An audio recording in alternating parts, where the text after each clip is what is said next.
This is where a lot of companies get in trouble where they say, well, look, Logan, I'm really good at sales. I just need more leads. And my first thing I always said to them was, oh, that sounds amazing. Have you tried Home Advisor? Oh, no. Well, those are bad leads. I'm really good at sales with good leads. I'm like, oh, hold on. So you're really good at sales if the sale has already been done for you. Is that right? Well, no. And I'm like, okay, you know what I call that over here? Order taking. That is not sales. That is simply a warm referral. That is me saying, hey, Chris, my youngest brother, TJ, builds ponds. And then Chris goes, wow, that sounds amazing. Let me reach out to him. Hey, TJ, I heard you build ponds. Can you come over here? And I would like for you to build a pond for me. This is what I'm thinking. This is my budget. And then TJ takes that information and goes over there and goes, yeah, I fucking closed that guy. I closed him. I closed him. Like, I got him. I did this. And it's like, no, man, he bought already. But that's, the referral is essentially the marketing. So it's the understanding of the relationship between the two that is, I think, what throws a lot of people off, because they do the marketing stuff that gets them quick action, signing up for Home Advisor, Angie, doing like hardcore promotional offers, which, if the economics work out, it works out. But a lot of business owners that are, not in the contracting space, they do Groupon. Well, what they do is they put out Groupon, which says, look, if you buy 2 massages, you get the second one free. And then they get mad when that person is not there, doesn't then sign back up. Well, yeah, because you just gave away, 2 massages for $100 total, when in reality, each one's $100. Of course, they're not coming back because they were here to just get, their $50 massage.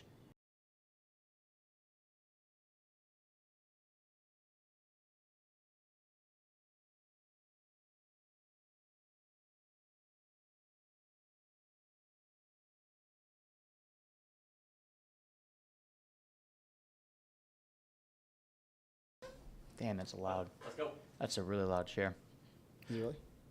What's up, everyone? How you guys doing? Yeah, Mike, can you move the camera a little bit more towards Chris? Let me see it right now so I can. Perfect. Everyone, let us know. Are you coming in from hashtag live or hashtag replay? I'm back. And here's the thing. I'm back for good. Back and uglier than ever. Back. Well, I got a haircut for this. So, essentially, what we're going to be doing with CGTV is what we're realizing, or kind of going through all this, is when we originally started CGTV, the whole goal was to help coach and say, this is the things that you should be doing with your marketing and your sales and stuff like that. And even like with myself, I know when I listen, like in the evenings, at nighttime, that's typically when I'm trying to shut my brain off per se. And my goal is to not sit there and like attend a webinar that's going to like talk at me and teach me stuff like directly. At morning time, I'm in. Like on the way to work, I'm listening to podcasts. I'm, streaming something on YouTube that's like more beneficial, that gets me in the right frame of mind, open-ended questions, things like that. But in the evenings, that is typically when we all watch Netflix show, stuff like that. That's more story-esque. Yep. So what we talked about last week was, well, what about CGTV? Like, are people joining this to try to learn things? And I think they are. This is why they're doing it. But at the same time, is the method in which we're doing this the right one? And I know, at least for me and for most people out there, evenings are typically more of a let's wind down, let's watch some TV, let's kind of de-stress from the day. So what we're going to be doing is turning this less of a we're going to talk at you and teach at you, and more just kind of go through some of the stories of the business.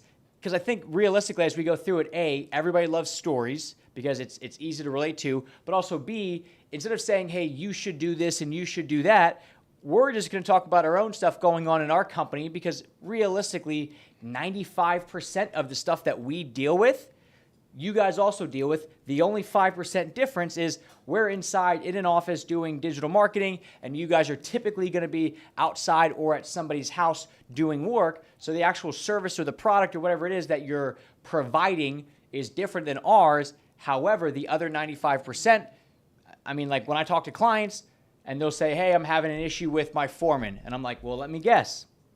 Your foreman right now is not doing what you want them to do, and you feel guilty because you didn't set them up appropriately. And they're dropping the ball, and it's not working out, and you're afraid to actually step in and say something to them, because what if they get mad, they're all pissed off at you for being a jerk, and then they leave, and then now it's on you to essentially step back in as a foreman, and that stops you from working on the business. And they're like, yeah, how'd you know? I'm like, because I deal with that myself. So the 5%'s the difference, the other 95%'s the same. So we're going to make this more about talking about CGN, what's working for us, what's not working for us, kind of figure it out, because as a sales and marketing company and really just marketing agency, this is what we focus on, but we all deal with the same stuff. So if you guys are good with it, we're going to make this more like story-esque, talk show-esque, where it's just us shooting the shit, because honestly, a lot of the conversations that Chris and I have offline are pretty fun conversations. Like we banter on this call, but I think we banter even more offline. Like I would say I'm hands down one of the funniest people that Chris knows. Not at all. But I do think you had a good point. We talked about the comparison piece. It really is just sound business practices. Now I'm hearing a lot of people in this space and outside other spaces as well talking about like, you should do this, you should do that. And we've done a lot of that. Yeah, exactly. And I'm not at all are we like non-guilty from it, but I think that the best advice we can give is a reflection of what we've already done.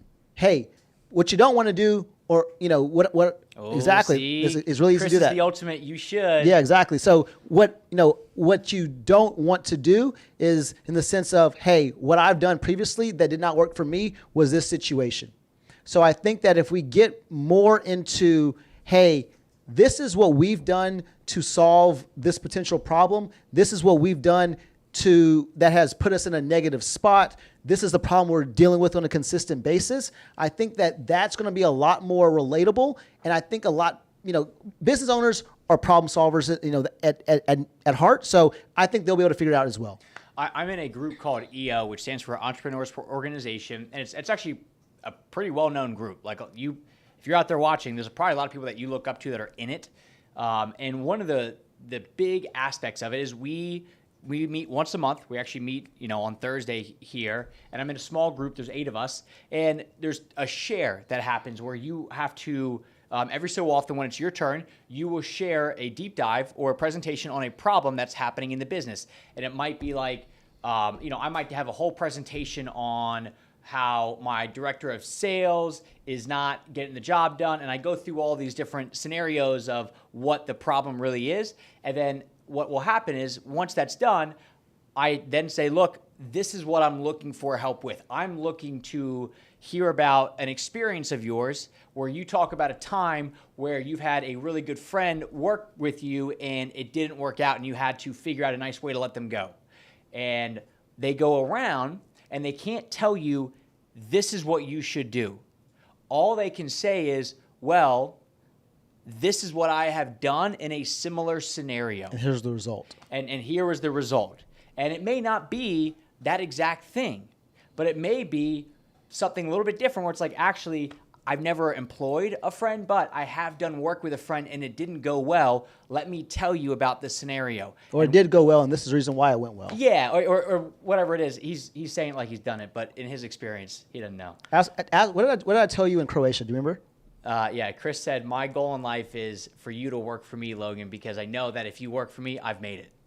So, and that was, this was like, 5 years ago, 6 years ago when we did that? Yeah, 2017, I think. But to kind of wrap up that statement, the whole idea is that, as an entrepreneur, like, nobody wants to be told what to do per se. Sometimes you do, but they even talk about in this group, like, look, if you are at that point where you're like, look, I don't even want to deal with it, just tell me what to do, then that's even more of a reason that you need to really listen to what other people have done and figure out what the root problem is. Because typically when you just say, well, just tell me what to do, that's usually a scenario where somebody has not actually tried to figure it out on their own and they're just like giving up. So that's the idea of it. So let's do this, man. Let's get into the conversation today. And I know we talked about today a pretty cool topic. I think maybe 5-10% of the people probably watching this have some understanding of this. But let's go into the idea of like CGN, the origin of CGN, why we are here, what's our overall goal, and kind of what pathway we've kind of gone down to get to this point. Well, So the impetus of this is I love listening to people's, like, how they built their company. There's a podcast called How I Built This. And how it works is pretty cool too. There's a lot of them like that where they essentially just say, look, this is what we did, and this is how it worked. And like, Airbnb, that to get funding for it, they had to go and pitch at this big pitch competition, and they didn't win. Well, on the way out, they said, hey, look, we just brought you judges a present here. And this was back in the 2008 election. And this guy created, the founder of Airbnb, created Obama O's, which was essentially just Cheerios, but he rebranded it and he sold that to try to raise money. Well, on the way out, he just gave it to him, and when he left, somebody came running out and said, look, if you are willing to create cereal to fund your company, I'll fund you. I'm in, let's go. So, and like stories like that of like how it all originated are fun. So that's what today is. So kicking it all off, how did CGN come to be? It actually all really started back in 2014. My dad, as I think a lot of you guys know, and I've talked about it a lot, he used to, at this point he sold it, he used to own a pond and water feature company up in the DC area. He's really good at business. I grew up with this notion from him where it was very, look, if you want to do big things in life, if you want to make a lot of money, you got to do it on your own. You got to have your own business. So growing up, we were always taught that.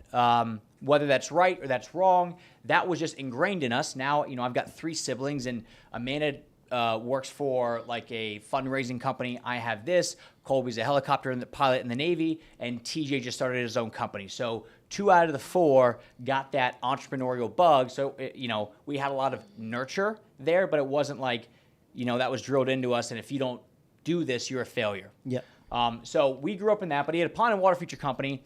And what was cool was I would go out and, work for him in the summers. And I was what was called the rock bitch. And because my whole goal was not to ever be a pond person or anything like that. I always wanted to be in the Navy. And I was like, well, screw it. This is perfect because I get to work out all day long. So essentially what I would do is I would just go to the front yard, pick up all the rocks, move it to the backyard all freaking day. Well, as that was happening, and as we were doing that, to and from the job site, and even on the job site a lot, my dad would just talk about the business stuff. Hey, I'm dealing with this in the business. I'm dealing with that in the business. Hey, look, guys, this customer is mad about X, Y, and Z. How would you guys handle it? And then we would have to answer it. So essentially, what he was doing was he was just consistently putting us through like this practice and these practicals of like actually allowing us to have a voice in the company. Now, if we said a stupid answer, he wasn't going to like, oh yeah, that's a good answer, I'll go on. But we would have a voice, and then second, we would get a lot of critical thinking practice where he would, either have already done the situation or made the decision. It was a leadership lab. Yeah, essentially that's what it was. So we got to consistently think through stuff, which was amazing. And then in 2014, I had graduated college, and in the summers, it was typically when I would work for him. I graduated college, and I came out, and my whole goal, go to the Navy, go through BUD/S, become a Navy SEAL, go off, live that life. Nothing to do with entrepreneurship, nothing to do with the pond world or marketing or any of that stuff. So that summer, the way that it works is when I graduated college in May 2014, I have a degree in engineering, so nothing to do with any of this stuff. But the reason that I chose that was because I knew I wanted to be an officer in the Navy doing the SEAL thing. I knew that they wanted a good resume. Yeah, and you knew that having a engineering degree from, D1 athlete, all those things are going to bode well for you to be able to become a SEAL. Yeah, I was like, I'm just padding the resume, baby. Like, let's go, And it was funny. I still remember with my recruiter, when I gave him like my resume, because they submit that as part of the package, I had written on there like 4-time Division I All-American, 2-time Division I captain that we got second place my junior year in the NCAA, student government senator, and then like probably just those 3 as like my extracurriculars. I was like, strength and conditioning All-American. Like I had a good resume. And I remember he like looked at it and he was like, is this it? I was like, what the fuck do you mean is that it? Like, give me somebody else that has done that or more. And he's like, no, I got people like that just have lists of this stuff. So I was like, is that what you want? You just want to trade volume? And he was like, yeah. So I just started going back and writing like Key Club, 9th grade.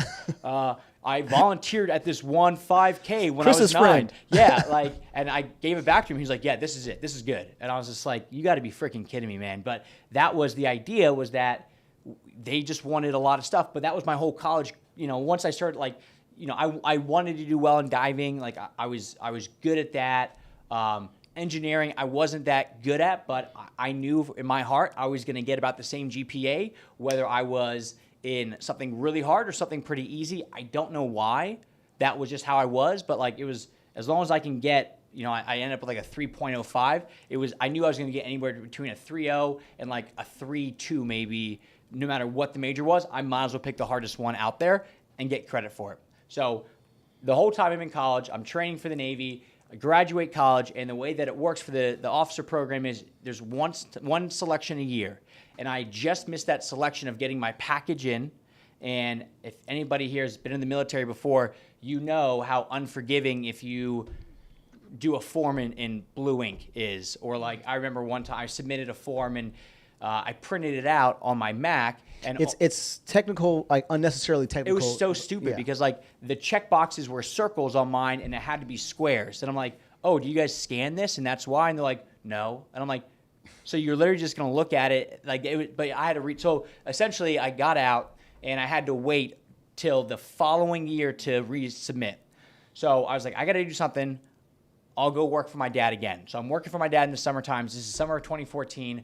And I go to this pond conference, Pondemonium, and it was way different than I thought it was going to be. I was going because I was part of the team. We knew that we were going to win #1 pond company in the nation or North America or however essentially this is one of the largest manufacturers, and they primarily service North America, and we knew that we were most likely going to win or at least get top 3, so my dad took all of us, and it was cool. What I didn't know at that time was he would talk about the pond world. Oh, I'm teaching people how to do this, and I'm helping people do that. And we knew he was relatively big in the pond world. Like, pond people would come and visit my house and hang out with him for the day. And they would watch him, and people down here in Charlotte, like Pondscapes, they sent Brad Bloxham up to go just shadow Premier Ponds in that operation for a week. Well, I remember at this pond conference that we did the math on it, and it was like 60% of the entire presentations on stage, and this has like breakout presentations and breakout rooms and stuff like that. It was like 60% was either my dad or someone on Premier Ponds' team on stage, and the other 40%, every single speech that I sat through, every talk, they referenced it. They referenced it. Yep. They literally referenced it, to the point where they even put up like the Prophet, like that TV show, and like a superimposed or a photoshopped face of my dad on it. And then I remember just being like, damn, like I knew he was big at this. I didn't realize that he was this big. Like, he was the freaking conference. And then we win and everybody's happy. And on the way home, he turns to me and we're on this flight because we're just talking about the business stuff. And I think he could tell it wasn't fulfilling just move rocks from the front yard to the backyard. Like, that wasn't my jam. I was trying to go off and I would just graduated college. I was captain of this team where it's like very, you're very involved. All this stuff. And then now I'm like, well, I'm literally just moving rocks all day long. Like, I feel like there's something more that I can help with. And he goes, look, on this flight home, Logan, I got this marketing company that, as you know, and at the time, the marketing company, like, what ended up happening was he was having a customer appreciation day. Marketing company said, cool, we'll market it. We'll get a bunch of people there because that's where they would like actually sell work. Well, the first time 9 people show up, and of the 9, 6 of them were Premier Ponds team members. So essentially they had 3 people show up. Dad goes, hey, what the hell? What's going on? And they go, look, give us a second chance. We'll make this one right. We'll do it differently. Well, Second time, 7 people showed up. Still, 6 of them were Premier Ponds. So like 1 customer showed up. Nobody new, no new friends, no new prospects, just that. And then that going into the conference, coming out, he looked at me and said, if I'm going to waste money on marketing, I might as well just waste it on my own son. And I was like, okay, I don't know anything about marketing, Dad. And he goes, I know, but I know that you'll figure it out. I said, all right, cool. So at the conference, speaking as well, there was this guy named Tom Reber. And Tom was on stage, and coming back, my dad knew that Tom was a coach, a contracting business coach. And he said, look. Curious, why did Tom go to a pond conference of all conferences? Because Tom was friends with the owner, Greg Woodstock. He was the owner of the... They went to school together, right? No, they were just from Chicago together. Okay, got it. So they're both from Chicago. They were both football coaches or associated with football, or maybe they met at church, but either way, Tom knew them. So he called Tom, and this was back way before Tom, the contractor fight, the TV show, all that stuff. This was like 2014, Reber. And my dad's like, hey, will you help my son with this marketing thing?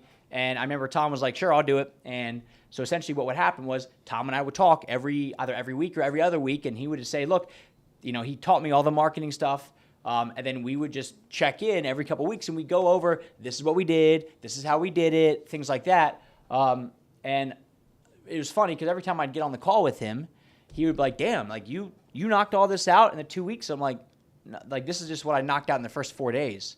Like I have all this other stuff that I did as well. And I think for him, now that I see what it's like, in this world, he was so used to working with people who were slow were slow. And it was like, oh yeah, that blog thing I was supposed to write. Like I just got confused on what to do. And it was just like pulling teeth. And then again, to me, when I show up in 2 weeks and I got all this stuff done, why would I not? I'm like, I'm getting paid for this. I want this to work. I don't really know what the hell I'm doing, but if I'm going to do it, I might as well do it.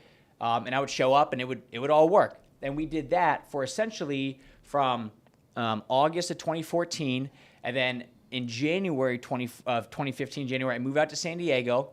And then my new life, and the reason I moved out to San Diego was all for the Navy stuff, where what I got to do is I would wake up early in the morning, and I would do a little bit of marketing. Then what I would do is I would then go onto base, because they had this pre-buds training program, where I would then go and work out from usually about like maybe 8 a.m. to, let's say, noon. And it was just like 4 straight hours of like running, push-up, like all that stuff. I was in really good shape. I would then go right from there, and I would go to SeaWorld. I used to be a high diver at SeaWorld. This is some of the best times in Logan's life. It was, well, I wouldn't go about that, but it was fun. Well, it was fun for me, because I remember it was fun for me visiting San Diego and being able to see the world that, no pun intended, but see the world that you were kind of part of. That was pretty cool. So I would do one show, and because I was a high diver, I was a diver in college, so I was in a dolphin show, but essentially I was just like the high diver. Didn't do anything with the dolphins or whales or any of that stuff. I would just do like high diving. And then from there, in between the 2 shows a day, I would do marketing, do a second show, come home, go right to the CrossFit gym, work out there, and then I'd come home and work for another 4 or 5 hours. And that was literally my day all the time. So it was a lot of working out, some work at SeaWorld, and then working, doing the marketing thing for my dad. And what ended up happening was in that summer, so summer of 2015, I actually get picked up. I go to pre-buds, which is like this 3 weeks long selection process, and I ended up getting selected to go in. And when I go in, and the whole time I'm still doing the side, the marketing for my dad, still writing the blogs, and the whole time I was really just producing content. That's all I knew how to do. It was blogs, it was social media, and it was YouTube videos. I had no idea what I was doing on the YouTube side or the video side. I had taken like a filmmaking class in high school, and I knew how to use the basics of like iMovie, it comes on like your MacBook. And it was fun. Like that was the fun stuff to me. I didn't like writing. Now I write a lot, but back then I didn't like writing or typing stuff out. But the movie piece was like my way of being creative. And I now see that with a lot of like pond people that are big in the movies, the video space, where like the artistry that goes into designing a kitchen or building a pond or designing a backyard, a lot of that can then be replicated into video. So for me, I didn't get to do all of the designing and stuff, but I got to take the footage and then actually create videos and put them up online. And what then ended up happening was I go into the Navy that fall. I'm in the Navy, and I ended up literally only being in for 1 full year because I go through buds. At this point, somebody else steps in, does the marketing for Premiere. I go through buds, didn't make it through Hell Week, right? That was a very big wake-up call, learned a lot from it, and that might be a whole other podcast segment. And then after about 6 months, I'm in it for a full year, but after that, the first 6 months, which is when I go through buds, I don't make it, and then they say, look, you're going to get out in about 6 months from now. So I'm like, okay. So I'm still employed by the Navy, but now I'm back to doing, nights and weekends. Still got Navy Federal, but yeah, I got that. I got my VA loan, so shout out to that. And as I'm doing that, I'm now nights and weekends doing the marketing again, right? So I'm back doing that. And at that point, I've got to figure out, okay, what am I doing with my life? I'm getting out of the Navy because essentially there was no more spots because like the fiscal stuff, no more spots. I got to figure out something to do. I know I want to start my own business, but maybe not yet. So what I did was I then moved up to San Francisco and started working for Indeed.com because I figured, look, I'm going to go up there, I'm going to sell. Because if I can learn how to sell, I know how to market, I'll be good. Because who wouldn't? So I'm working for Indeed full-time, 7 a.m. to 4 p.m. was like my time to sell. And then I would work nights and weekends, again, for my dad. And this whole time that this is happening, and this is over a couple year span, his lead flow goes from like 212 to 336 to 510 year over year over year. Well, as I'm working at Indeed, and at this point it is now June 2016, his friends start to hit me up. Andy Northey starts to hit me up. I can't remember the other people, but they're, hey, I hear what you're doing for your dad. Could you do the same thing for me? And I'm like, yeah, I guess so. I'll figure it out. And at that point, I mean, I don't know. I'm like, I don't know what to charge. I'm like, Dad, what do I charge? And he's like, well, how long is it going to take you to do what they want? I'm like, I don't know. I've never done what they want before. He's like, just charge hourly. So I'm charging like $50 an hour, $75 an hour, something like that for little projects here and there. The bulk of what I'm doing is the Premier Pond side of things, but it's now starting to get to the point where, wow, this is a lot. Like, this is a lot of work that I've got because I now have, I think, officially 4 total clients, including Premier. And I remember I called out of work sick because I had so much work and I felt so guilty for doing that. Because at Indeed, in the sales world, like I was pacing to quota. I was going to hit it no matter what. So I was like, screw it. I'll just sit out. I'll do my own work. I'm going to get double paid. And then I felt so guilty about that I went in the next day and I just said, look, I'm done. I'm going to go all in on myself. And that's now July of 2017. Move to Charlotte, July of 2017, and officially start what at the time was Full Sail Marketing. And the whole idea of it was essentially just, I'm just going to keep doing what I've done for my dad, but for other contractors as well. How'd you get that name? The way that I got Full Sail was there was in my dad and Reber's Facebook group or coaching group, it used to be the CSA at the time, I just put out a poll and said, look, I will help you guys out with some of the video stuff, a little bit of like YouTube strategy, and in turn, I would love for you guys to come up with like a name. And it was a bunch of names, and this was the best one, so I picked that one. Full Sail Marketing. The whole idea was like, hey, when you work with me, like, you know, you're going to have like the sales full of wind and it's full steam ahead type deal. So that was like the thought. Well, what was confusing about it was Full Sail, S-A-I-L, marketing, because it was a sailboat. But now people are like, oh, is that like S-A-L-E? Like that's like the full sales cycle? And I was like, no, it's not. So I had to like explain it every single time. But little by little, it was me and this guy named Musa. Right? I was writing blogs, I was doing website updates, things like that. And at this time, I didn't want to build websites, right? I've been through the website process a few times with my dad's company, and I just seen how cumbersome it was, right? This was, first guy that we worked with was, it took 6 months to build the website. And by the time that the website was done, and we're like waiting. And what we didn't realize at the time, and what was failed to be mentioned at the beginning of it was, hey, actually, I'm going to be traveling with my family for the next year, so I'm going to be working on your website at Starbucks periodically. Well, it took 6 months. And finally, when we got the message that said, hey, we're good, site's done, we go on there, and guess what's not on there? Copy pictures. Photos, words, any of that. And we're like, what do we have? And he was like, well, it's all done now. We just need for you guys to do all the content. And we're like, this took 6 months and there's nothing up here. Like, what is this?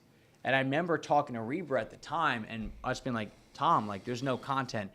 And I think at that point, I think Tom, because it was the referral, it was what was cool about this. And Tom goes, okay, let me help. And he stepped in and he actually wrote a lot of the content for the original website, because I think he realized, he then realized, like, oh shit, this is not what was supposed to happen. So we had that website, that's happening, but it is what it is. And then the second time we get another website. Now this time it's 4 months and there's a bunch of other things and it's a pain. And that was like when I was just working for my dad. But when I started this, my whole goal was just to do like the marketing, the content, the social media, the videos, essentially just all the stuff that I'd done for my dad. But we had always had outsourced the website. Well, as time went on, I had to actually make changes to the website to make it fit more in line with current marketing practices and stuff like that. So I just started to like reverse engineer how they did it. And then eventually got to the point where people started to say, well, could you do the websites for us? And I'm like, I could refer you out to somebody, but the people that we would refer it out to either wouldn't respond back or wouldn't be a good situation, stuff like that. So I was like, screw it, I'll build you one. And I remember the first one I built, it was Chris Thompson and Iowa Waterscape, or Just Had Water out in Iowa. I built that website. It took me that was all I was doing for like 3 straight weeks. And I remember I charged 10 grand for it. And it was like, I could not believe how much money I made in those 3 weeks doing it. It was like, because at the time I'm still writing blogs on the side, or I had like at this point Turner doing it, and it was great. And I couldn't believe that I was doing it and I was making money, and at the same time Turner, who was writing the blogs, was doing it and making money. So it was literally like the first epiphany moment where I realized that like it's not just me that can make money for this company. There's other people that can help as well. This is all now in about December, January of 2017, 2018. It's myself, this guy Musa, who's like a 1099, Turner, who's a unpaid intern, and then Wayne, who eventually, like at this point, was probably doing 30 hours a week, all as a 1099. Now, as I'm building this, the approach that I took, I was at the time 27. I still don't have kids. I've got Audrey here, who's now my wife, but at the time just a girlfriend. I was literally working Monday through Thursday, was typically about 8 to 8. And that was like straight up work. Like my office, it didn't have windows. It didn't have a clock in it. So literally I loved it because it was probably maybe 80 square feet. And I just got to crush work. There was no windows, there's no distractions. So I just worked Monday through Thursday for about 12 hours a day. Friday, I would get in at 8. I would typically leave maybe around like 6 o'clock. So it was a nice casual 10-hour day. Saturday, Sunday was usually anywhere from 6 to 8 hours each. So it was a lot of work, but I was like, I'm going to do it, right? I'm going to crush this thing. If I'm going to put my stuff into it, I'm going to make it work. 2018, that whole year was essentially the same people. We grew a little bit. I think by the time, I think it was the whole year. What did you guys do in your first year in business? Because you started in July. So we started in July. I think we did like 65,000. Okay. And then in 2018, it was essentially the same model. It was, we're going to do videos, we're going to do websites, we're going to do blogging, and I think maybe we did a little bit of like email marketing at the time. And I think we did 336 in that first year. Probably of that 336, 80 of it was Premiere. So it was like pretty front loaded on one thing, but I felt I wasn't going to get fired for them because their stuff was working so well. It was and the great thing about that was I got to do a lot of test stuff because I would be like, hey, like, Dad, like, you cool if I try this? He's like, yeah, do it. And it mostly worked. There's some things that didn't, but like in the grand scheme, he made way more money because of it. So he was happy. So that first year, it was essentially the same crew. Everybody just came on full time, and that's all we did. Now, coming into 2018, at that point, at the end of 2018 and 2019, I brought in a full-time videographer, Alex. He came down from New York, and he sat behind me in that same 80 square foot room. At the start of that... Fun fact, Alex is now the videographer and in charge of podcasts for Dale Earnhardt Jr. Dale Earnhardt Jr., yeah. That's pretty cool. That was the first person that ever quit this company, Yeah. and he quit to do the same role for Dale Earnhardt Jr., and he actually moved to Charlotte because he was a major NASCAR fan. So when he was like, hey, yeah, this is my 2 weeks, I'm going to go work for Dale Jr., I was like, okay. Job I was well like, done, brother. Yeah, I'm like, what am I going to say? Like, Yeah, it's awesome. sorry, man. Like, I think I'm cooler. So that was in 2018. Now we're starting to grow a little bit more. Essentially the same crew, but now we're just doing more and more stuff, and we start to do more videography, which is great. Still in the same arena for what we're doing. Come 2019, about halfway through 2019, I hire 2 more people because at this point, Wayne, who worked with me, is now transitioning out. He did a lot of like the marketing strategy stuff, a lot of the paid ads for clients, things like that. And he's transitioning out. So I bring in, and at the time I have 1 open spot. So I'm like, all right, I'm going to bring somebody in. And I had 2 people. This was Melissa and Laura, and they both applied for the job. And I remember Laura had a really good interview, and I was like, all right, this girl's going to be great.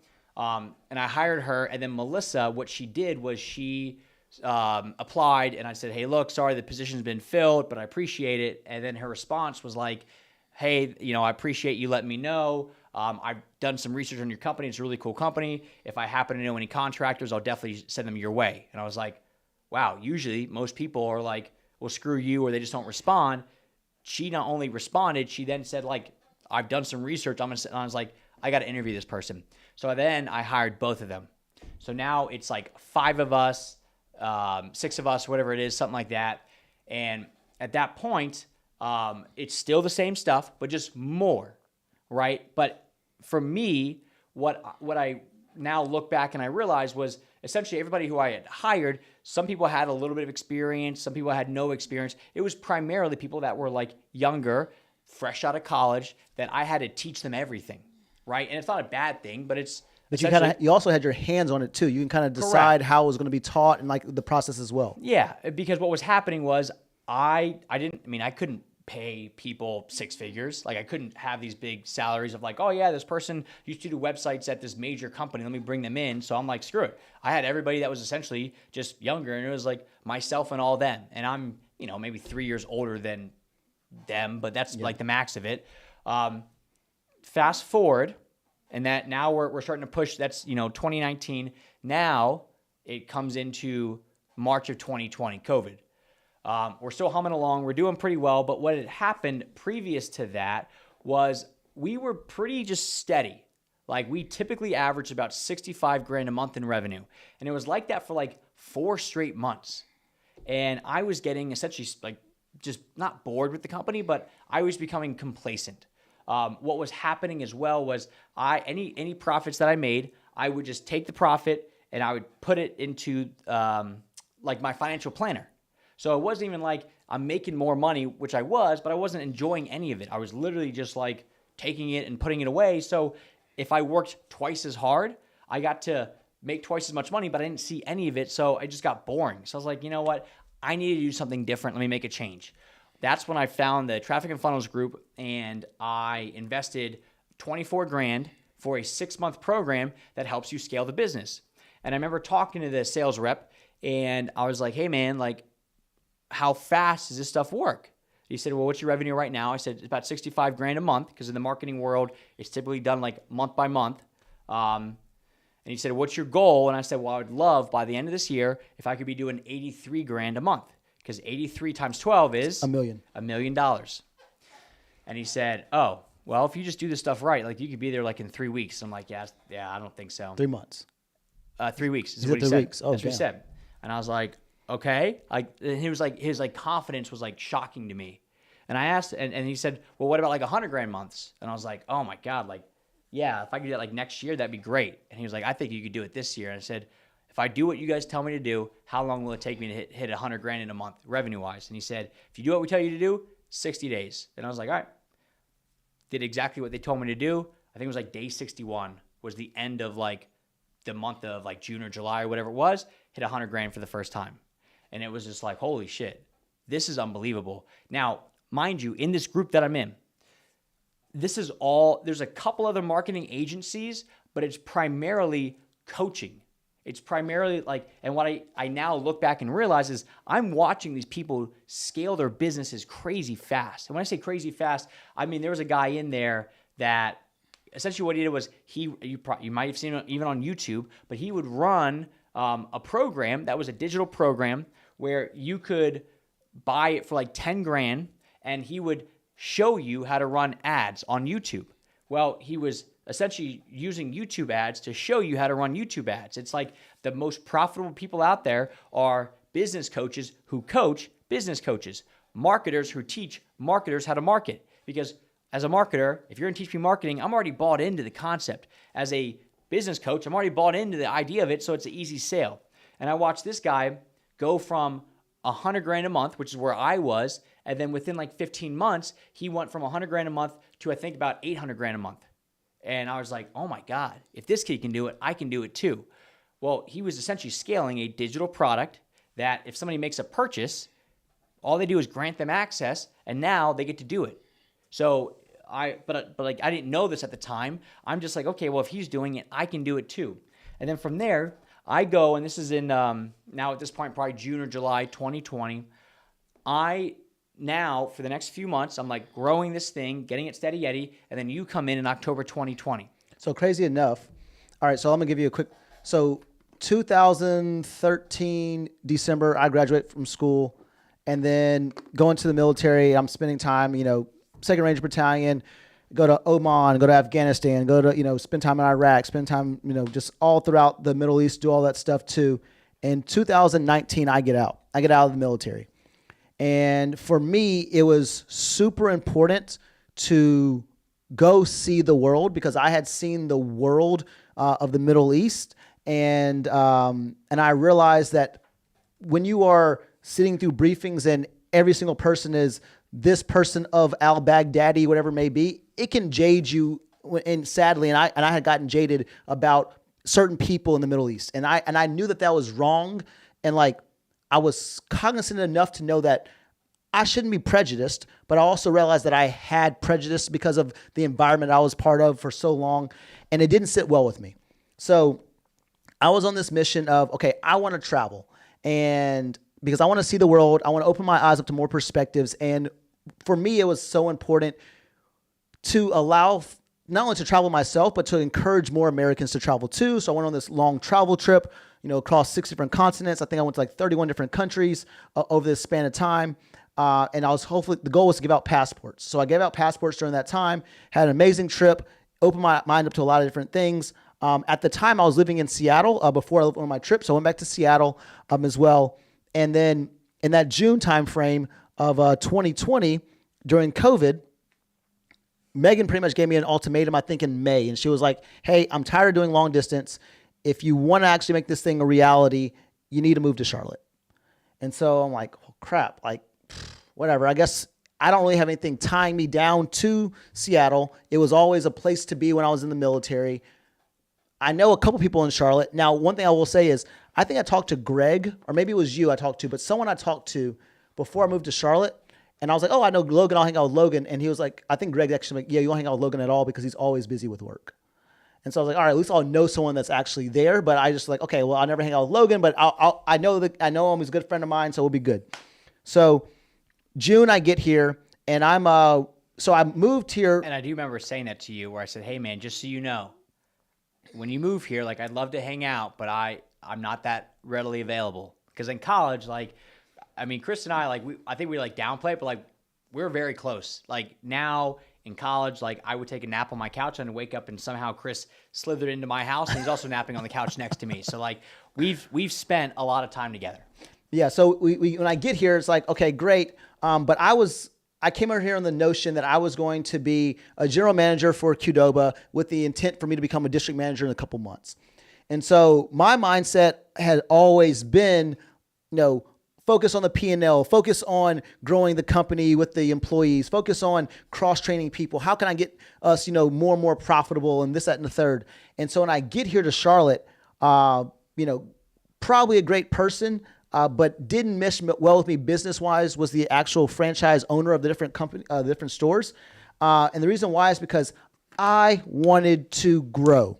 When I got here, 3 of the stores that were here in Charlotte had actually gone under during the COVID situation, so they closed them down, and that was my responsibility to bring them back up. So I brought a company back into the black, felt super accomplished, had built an awesome team that was able to be managed where I could legitimately, I didn't have to be there on weekends and that kind of stuff because they were fully operational on their own. But they didn't want to grow beyond that, and it frustrated the crap out of me. And I remember coming to you, I remember one day actually, I think I brought Qdoba to the office, back at the old office, and I was like, hey man, I was complaining about, I had all these different ideas, right? I had all this idea for this to work, this to work, this to work. And I was frustrated by the fact that we weren't putting the energy and effort to grow Qdoba to the place that I know that it could be. And it just wasn't an environment that I loved. So I remember you, I don't know if you said it sarcastically or not, but you're like, yeah, you got all these great ideas, man. Like, No, I wasn't sarcastic at all.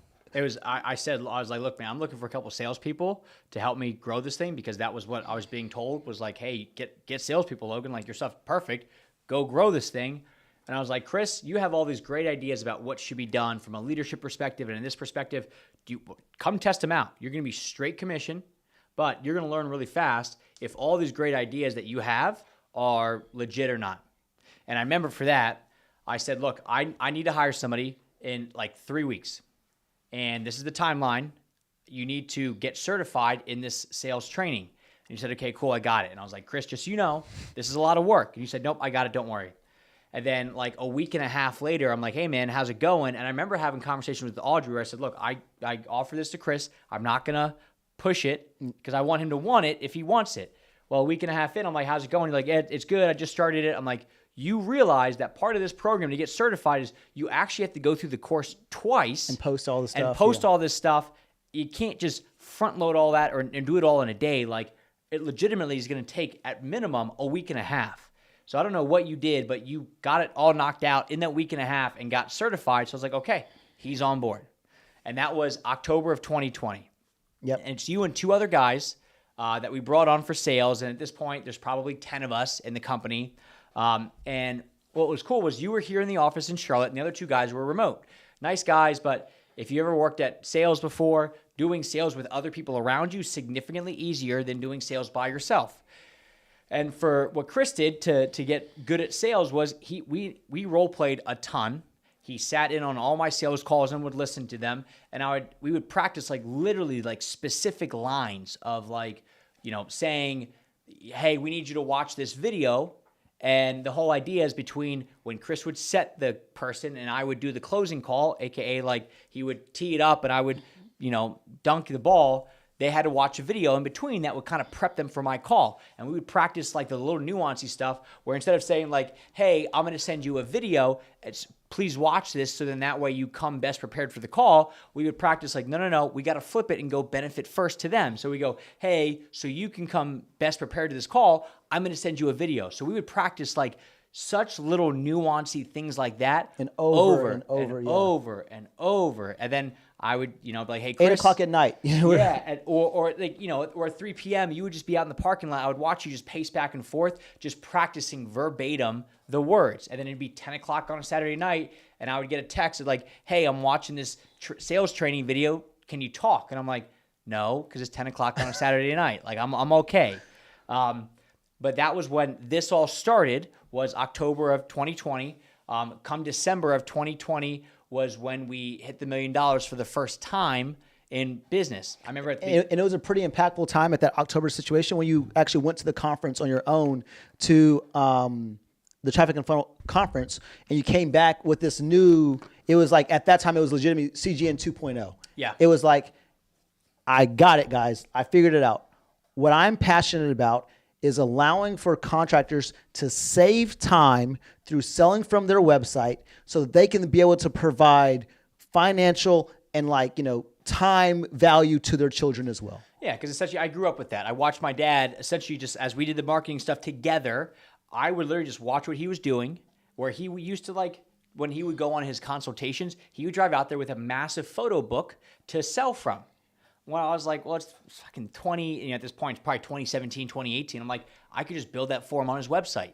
And then he would do all the stuff in person, and now he would do it online. And then I would watch him, have this essentially photo book online that I created for him, where he would scroll through like 30 photos and say, okay, stop. Well, at this point, I'm learning all this business persuasion, all that kind of stuff. I'm learning how it all works. And I'm like, well, that's way too many things. There's this thing called the paradox of choice I just learned about. What if I take those 30 photos and just bring it down to 4? And I structure it where the first photo you see is the massive, big price one. And then the next 3 are like lower tiered ones. But after seeing the first one, numbers 2, 3, and 4 are going to seem like drops in the bucket. Well, he started selling from that. So essentially, this whole time that it's, we're building Full Sail up until this point before you were coming, I'm essentially just reverse engineering or taking the stuff that my dad's already doing that's working, and then I make it even easier for him, and then I see how he uses it, and then the next thing he does is a different way. Now that it's updated, and I make it easier again. So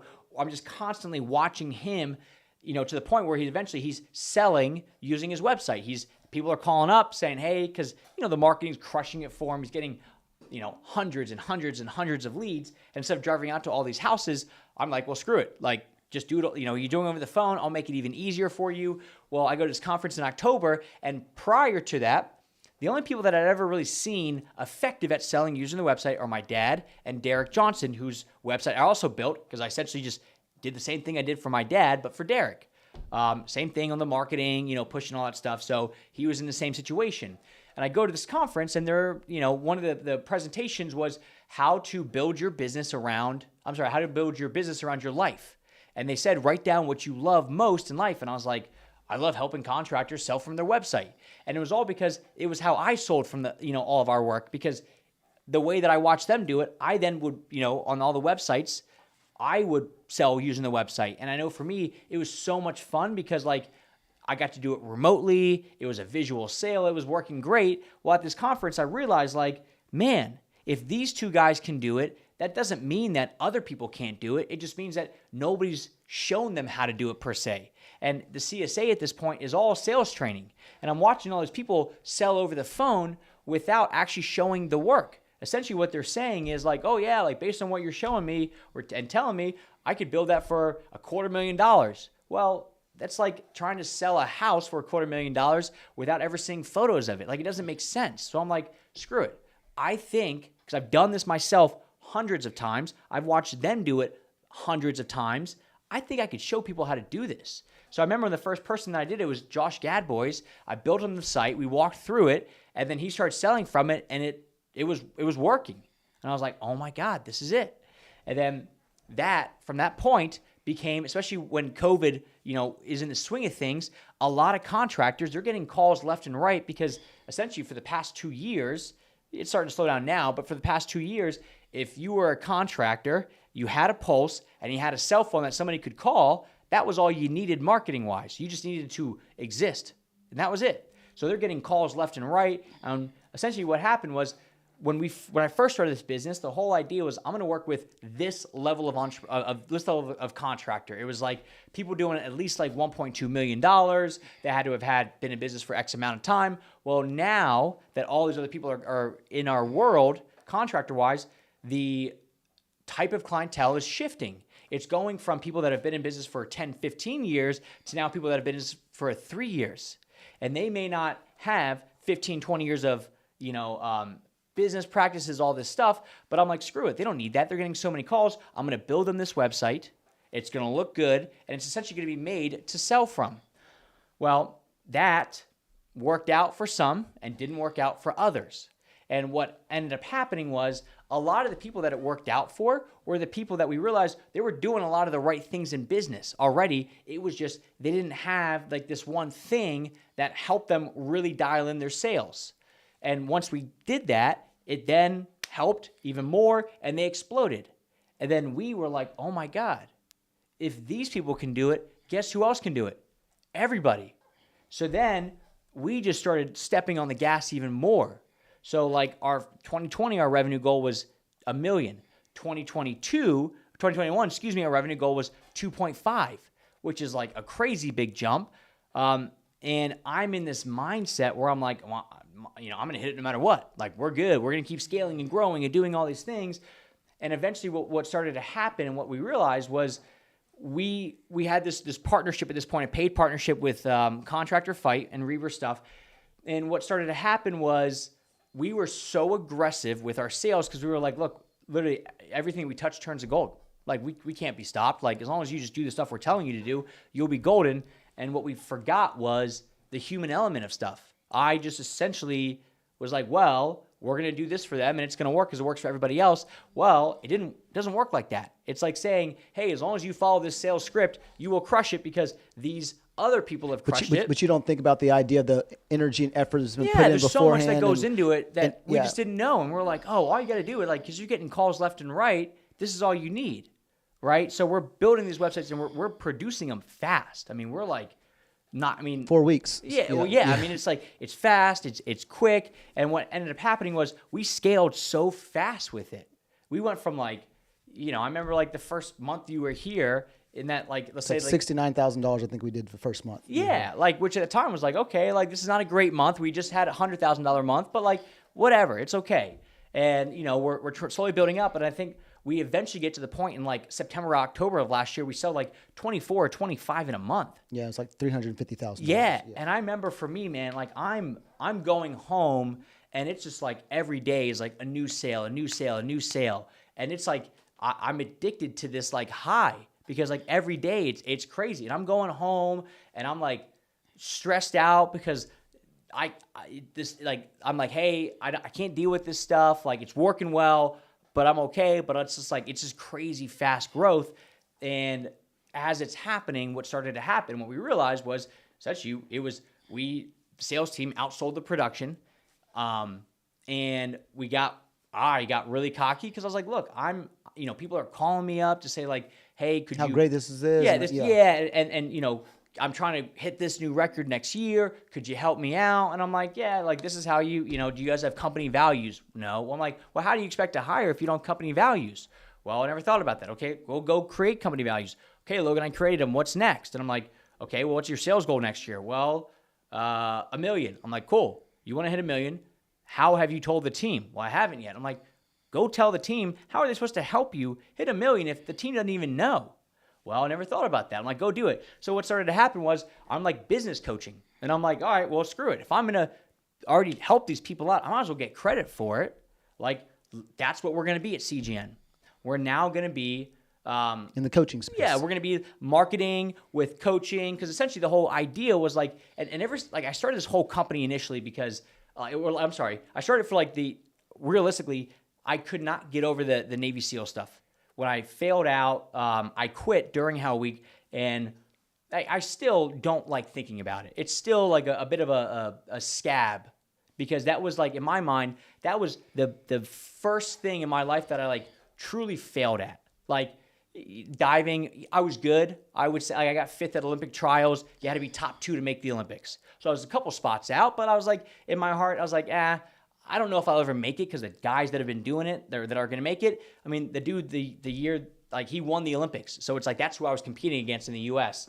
And, but with the Navy thing, I was like, I'm going to make it. And I remember talking to one of my roommates, because the other 2 guys I was roommates with in San Diego were also going through buds with me.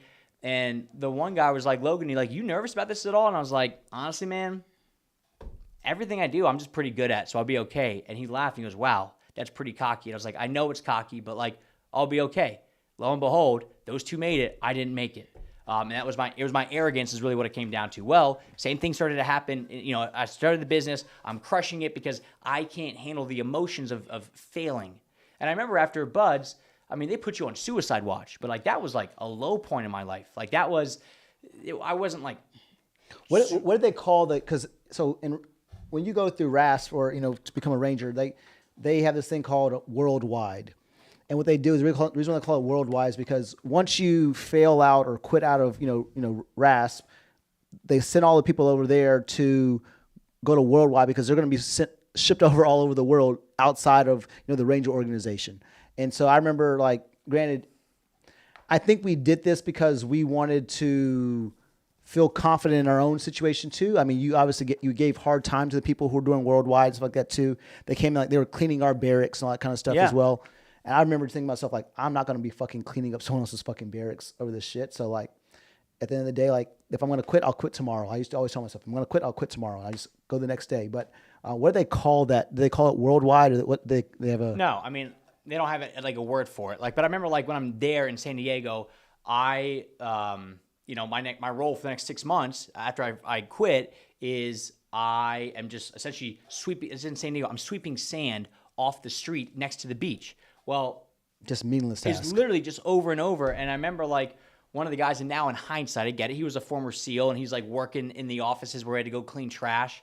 And he was like, "Hey man, like I know you guys didn't make it, but I want to say like you don't realize this, but you actually helped the program out a lot. So the fact that you guys tried this, you know, it didn't work, but like you really do help the community way more than you think." And I remember just being like, "Fuck this guy," like, you know. And I remember I made a comment.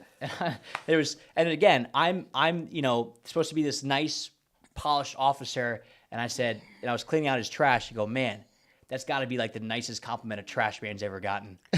And he just looks at me, and I just like walked away. And I was just like such a bad spot in life. Like yeah, it was bad. But fast forward, I'm in the business, and I'm essentially, you know, I'm working really hard. I remember going on a like a little retreat with Reber and my dad and Derek in Asheville, and they were just like, "Why do you work so hard?" And I was like, "Well, I just, you know, I want to do this. Why would I not? Like, I'm going to build this thing up."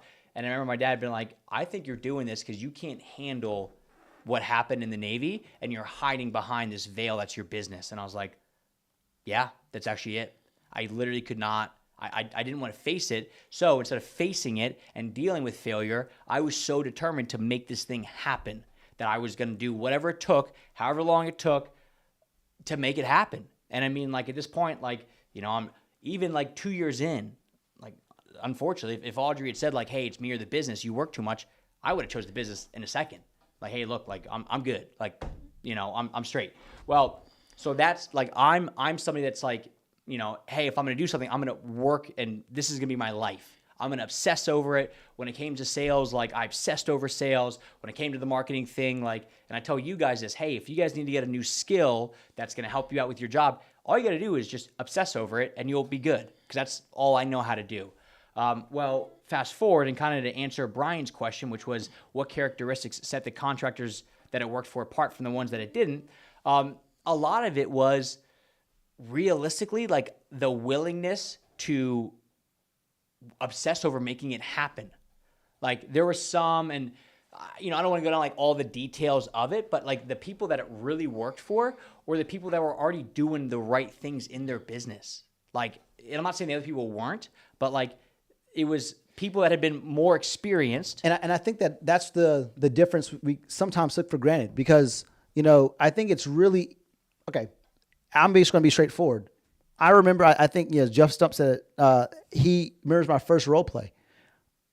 I came from not knowing how to do this stuff at all, but like I said, calling you at 10 o'clock at night, calling you probably later than that at night, looking this stuff up, just like being so involved with it, coming in the morning, doing role plays, going outside, pacing back and forth, doing role plays in my head, sleeping and thinking of role plays. I remember there was this Sandler program that I listened to in my headphones, and I would consistently go to sleep listening to it, just being like, I'm going to get this stuff. I did role plays out the butt when it comes to the CSA. I'm going to get role play after role play after role play after role play after role play, and did all these things. And I'm like, okay, great. I'm getting to see what it's like. I get to feel it. I get to see what it's like to actually do this. And then when I started to like actually sell for you, I remember it was February of 2021. February 2021 is when you're like, "Chris, I want you to take over the sales thing." And I still don't think about it right now, but like I started CGN in October of 2020. October, November, December, January, February. 5 months in, one of my best friends, and this is his baby, trusts me enough when it comes to the sales thing to say, "Chris, you've got it. You're going to sell now, and you're not going to set them up for me anymore. You're not going to, fluff them or whatever for me situation. You're going to go now and actually sell for the company." And for me, that was just like, well, I want to take it on. Like, yeah, I want to do it. I want to take it on. Now, was it a little bit daunting at first? Like, yeah, I remember, I think my first sale ever, sales conversation I had, you actually came into the media I remember room that. and you're like, messed you up. It was yeah, so funny. you're like, because I was ready to have this conversation with, it was Josh Grange, great guy, conversation with Josh Grange where I was going to set him up for Logan. And Logan just comes in and goes, just go ahead and sell him. And I was just like, Yeah, I've never seen Chris so uncool in one moment. And I don't know if y'all know this, but he started stuttering a little bit.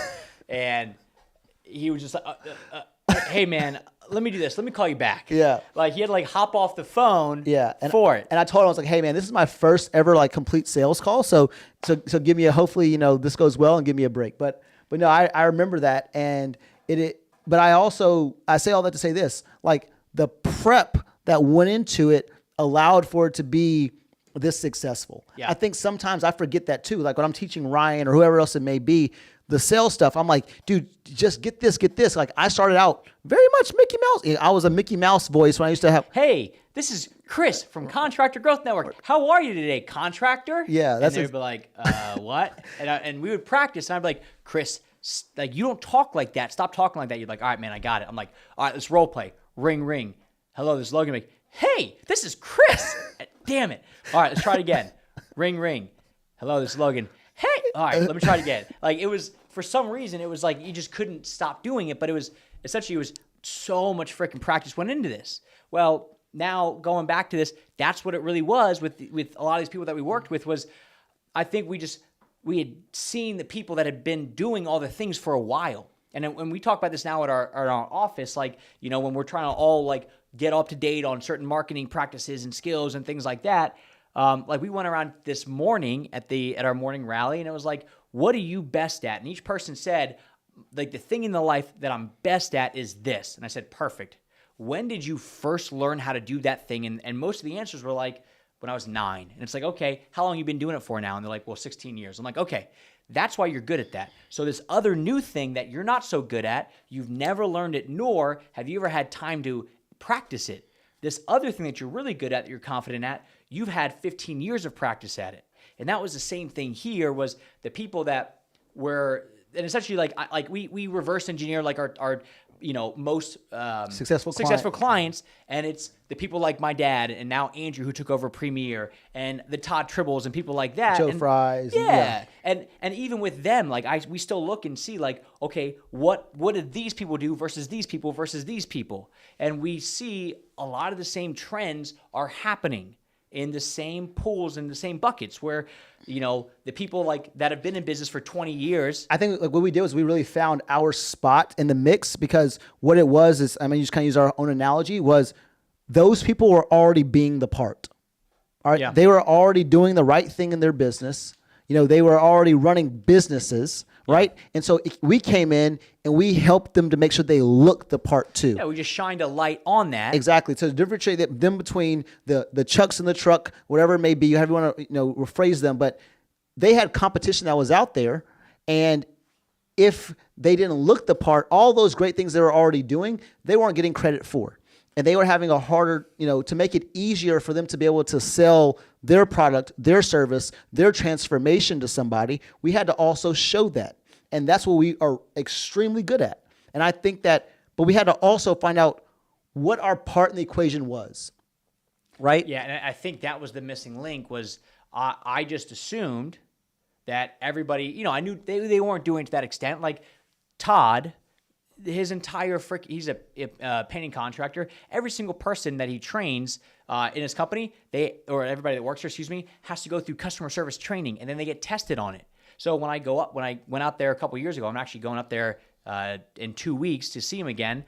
I mean, his whole crew will walk up and shake my hand and introduce themselves, which nobody else really does. So they were already doing a lot of the great things. All we then did was say, hey, look, you're not represented like that online, and to use your words, you know, you're better than what you're being presented as. So we took that, we put that up online, and then we just amplified it out to everybody else.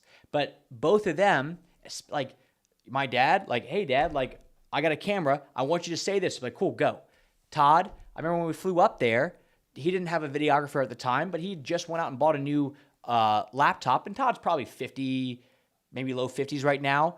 But he's like, yep, I got a laptop. Would love for y'all to show me how to make movies, because I know I need to make movies. Well, he was just like a student of the game the whole time.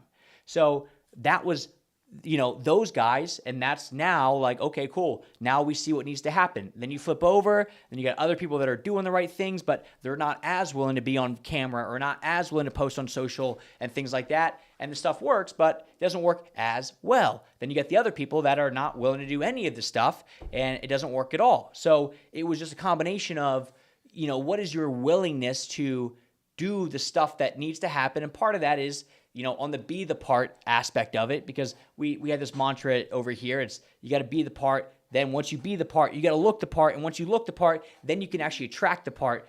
But if you are trying to do advertising and you're trying to generate a bunch of work and you've got a 3.5 or a 4-star rating on Google, well, nobody's really going to buy from you. And I didn't really think through all that stuff, but I realize how important, all the holistic aspect of the business is. So that was what the difference was. But kind of getting back to it, we then in the October timeframe, because now we're getting into this coaching space. I remember we had this partnership and sponsorship with Reber, and he calls me up and he's like, "Hey man, it's just too much of a overlap right now, and like I feel like anybody who I send your way, you just poach for me," which is totally true. And I was like, "Yep, okay, cool, we're good. We're gonna go our separate ways." Well, at that point, that is when, like literally like 3 weeks before then, I staffed the shit out of this company. I brought in like heavy hit, like, oh, this person is, this really high level CMO. I'm going to pay them big bucks. This person is this, big bucks. This person is this. So now my payroll, like pretty quickly, because I've got went from this, like 15K.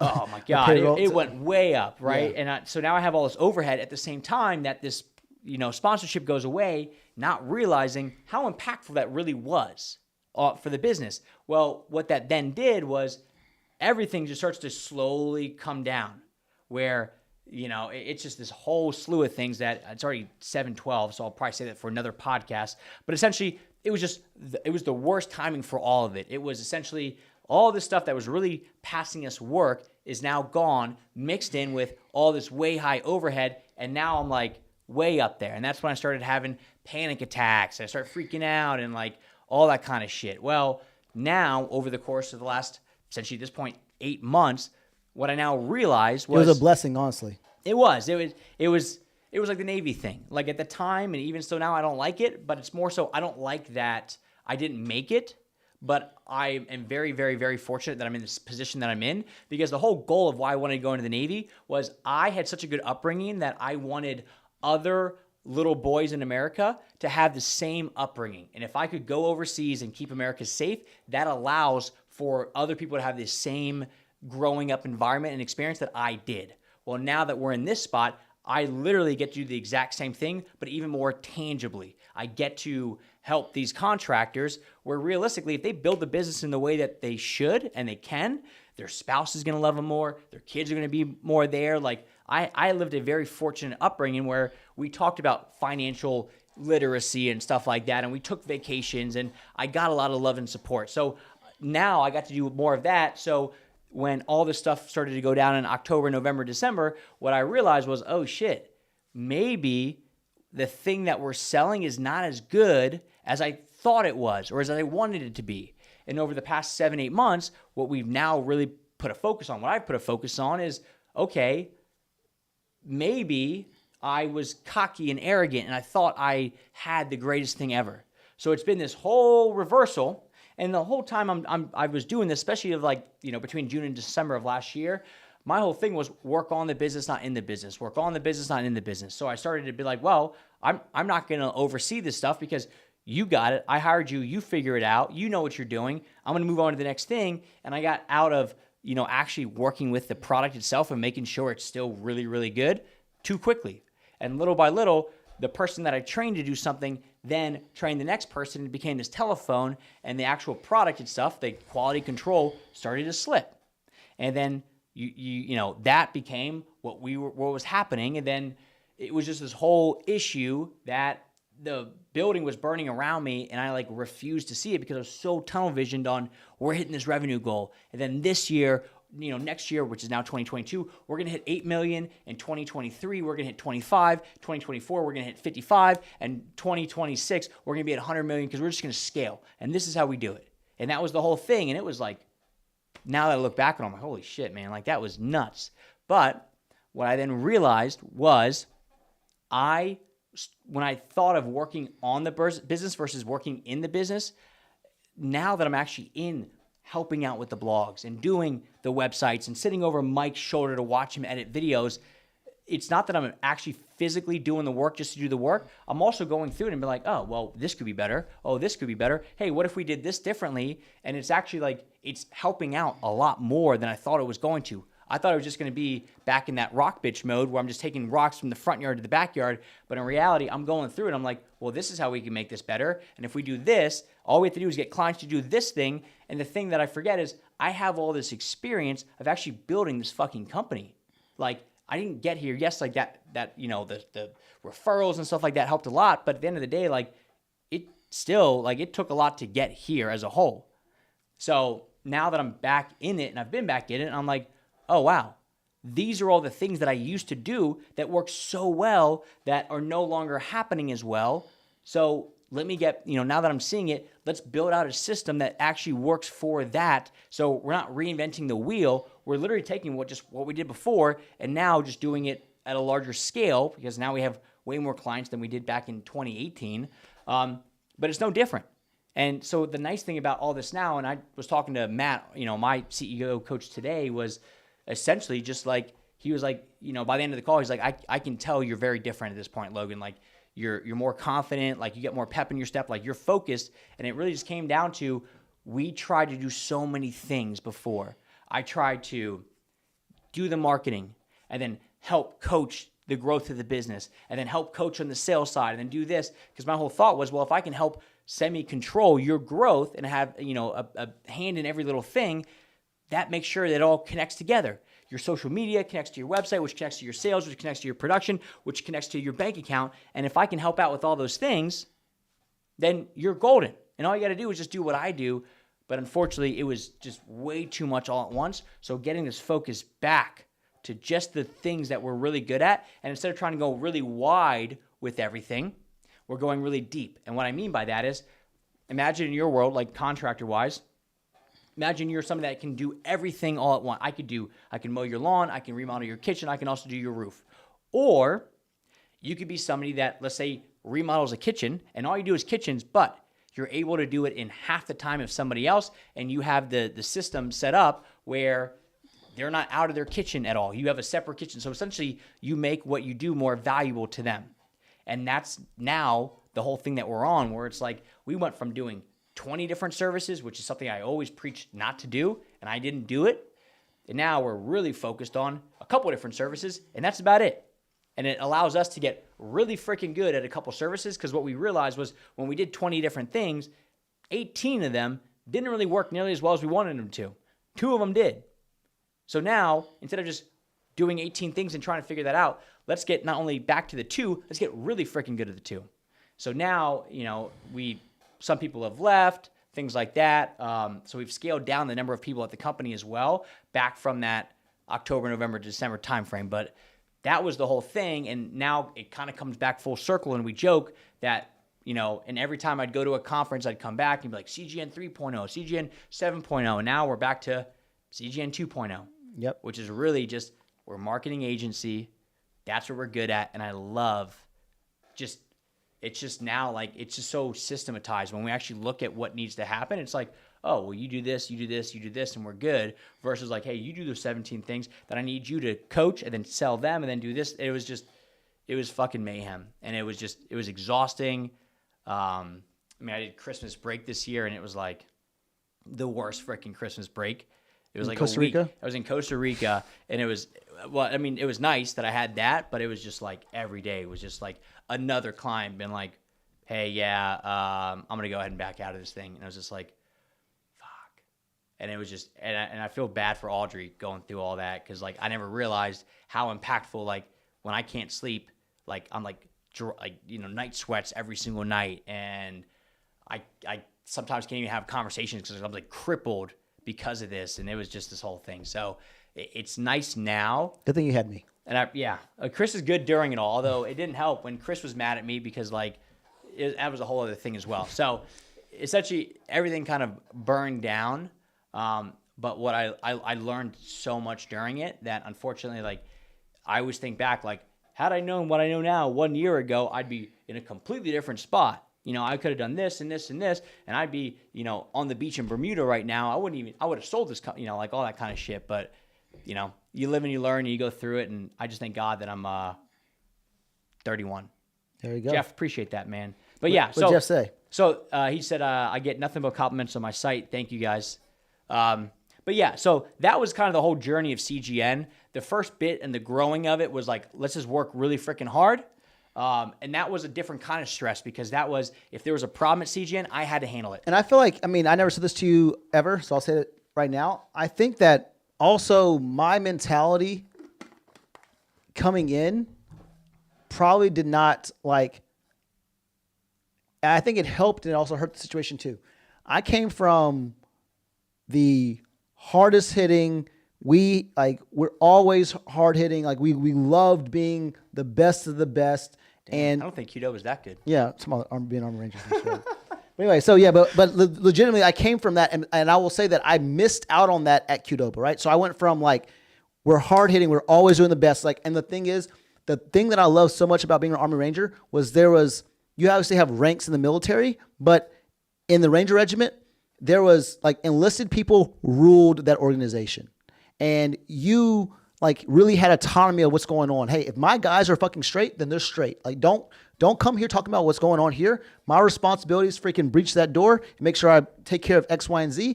My guys are taking care of whatever it may be. You take care of your own stuff. Don't worry about my guys. And it was so much autonomy, and I loved that. I loved it so much. And it was so much about like, we're getting better every single day. Like, you know, it was, you go to the gym, you're hitting a new PR. You're freaking, you know, doing an obstacle course and you're freaking hitting faster than everybody else. You're doing these things like, you know, you're qualling on a freaking different weapon system and you're hitting way better than everybody else. So it was always striving to be greater and greater and greater and greater. And we legitimately, like, Navy SEALs are very known for being surgical. Like, they are very surgical in their operations. I've gotten to be on 2 operations with DevGru, and both of those times they were the decisive operation and we were kind of support. And each time it was a surgical thing. You don't hear them coming in. They're leaving out. You're only hearing it over the radio, and they're out. They took care of these hostage situations. They're good to go, whatever it may be. Rangers are the exact opposite. We are legitimately, you don't ask us to do anything surgical. It is, if you go, excuse my language, but fuck something up really quickly, we're going to go fuck it up. We'll kill what we got to kill, and everything's fine. But like, nothing about us is surgical at all. It was just legitimately everything in our wake that's going to be left there, let it be. So, and that's you though as well. Like when I asked you who your spirit animal was, you said Tasmanian devil, which is not wrong. but that's true. I mean, but then again, what are you gonna? If I come in, I go, hey man, we're taking this thing to the moon. What are you gonna go? Oh no. No, but see, like that to me is like, let's go. Right. Let's go. You know, so and it was fun, but then yeah. but it was fun until it wasn't fun. Yeah. And then we realized, like, oh wow, like we grew this thing to this certain level, and we're just pounding and pounding and pounding, but at what expense? Like, what is really happening here? And I mean, it was just, yeah, it was a tough time, and like even still now, like it sucks to hear it, but like the other night, like Audrey's like, Logan, like just so you know, this marketing thing may not be the end all be all for you. And I'm like, Audrey, don't say it.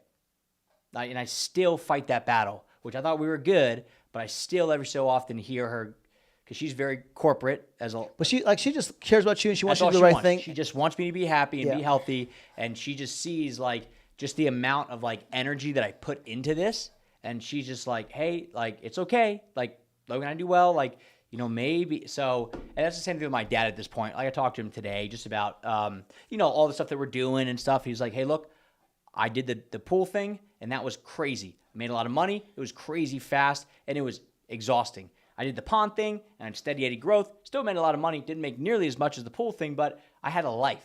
He's like, I want you to have the pond thing. I was like, look, I want the pond thing. I'm good with that. I did that whole let's scale up. I mean, I think we did like 90 grand in January of last year. And we did 340 in like October of last year. So it was like pretty fast growth. And I've kind of like done that. And, you know, maybe at some point, you know, we'll start to go back to that big push, but it'll be a very, very, very different approach versus like. But the unfair thing is, man, you know, I love the customers and our clients more than anything. And I think right now it allows for us to have an intimate connection. I love it. And and like care for our customers in a way that no one else has the ability to do it. It's legitimately, we're giving them that, like, you mix the high-end steakhouse with freaking Chick-fil-A where you're giving them my pleasure situation, but I'm not freaking serving chicken biscuits. I'm serving fucking filet mignon. And, it's nice. absolutely amazing. It's cool. It's cool to slow it down and go, okay, cool. Like, we're not building this for tomorrow. We're building this thing for, years to come. So it's going to be okay if we don't get to the moon today. So it's been fun. It's been a very worthwhile journey, I'll say, and just like different cycles. And as I go to EO group and I explain, like, because you do this thing called Lifeline, which is essentially like go through the highs and the lows of your life and different highlights. I'm a very mercurial person, which it comes from the term mercury, means up and down because of thermometers. You are a nerd. But it was funny when I'm doing it, and there's people that have been in EO for a while, and they're older. They're like, 50s, 60s, and their lifeline, because you do like a data or like a visual of it, is like... You got your freaking horoscope? No, numerology, man. And theirs is like pretty steady Eddie the whole way, and mine is like, it looks like a heartbeat monitor, because it's like up, down, up, down, up, down. And they're like, oh my God, man, you live in highs and lows. I was like, oh, that's my whole life. That could also be today. Like, you don't know. So it's been a lot of highs and a lot of lows, but it's been a very worthwhile journey. So I hope that was fun for y'all. Let me know if that's like, this is the direction. I mean, because we're just going to keep doing this, because straight up, like, for Chris and I, like, we talked about doing this podcast and doing this the talk. gauge is we got to have fun. That's the only criteria. It's not fun. Yeah, this was cool. I mean, I'm good at talking about myself. I wish Logan would talk a little less, Yeah, about himself. Yeah, I did appreciate Chris interjecting, like, whoa. Let me tell you about the Qdoba story, because y'all are not gonna want to miss this one. Yeah, quesadillas, baby. So that's what we're doing. We're just gonna make this. This is gonna be a fun thing. We're gonna weave in some personal stuff. We're gonna weave in some business stuff, and hopefully it helps you guys, because I'm sure what I just went through, there's gotta be. I know there's other people out there, because I've talked to the clients that have gone through the same thing, and I know they've dealt with it, and maybe not to this extent, or maybe not this exact framework or the exact situation, but it's out there. It happens. And also, I'm going to tell you this, guys. Like, we are so passionate about making sure that we are up-leveling the industry, giving all the insights and all the tactics and stuff too. Like, there's still a place for that. So, like, go to YouTube legitimately. Our YouTube is probably the best unutilized resource. I mean, 22,000 people obviously use it as far as, subscribers. But I'm saying, like, right now, go to our YouTube channel. It's legitimately YouTube and then Contractor Growth Network. That's where you get a lot of the tactical stuff too, because I'm super passionate about that as well. I like those who want to help themselves. We are the best fit for, because we recognize we're not a silver bullet, but if you have the ability and drive and focus to want to help yourself, we can and will help you in this space. So we are definitely still passionate and committed to that effort as well. So so go to that YouTube channel and explore and have a good time. That's all it is. Cool. Everybody, we got some more good stuff coming out that I've been working on getting a better product, so I love it. It's a cool direction. See you guys.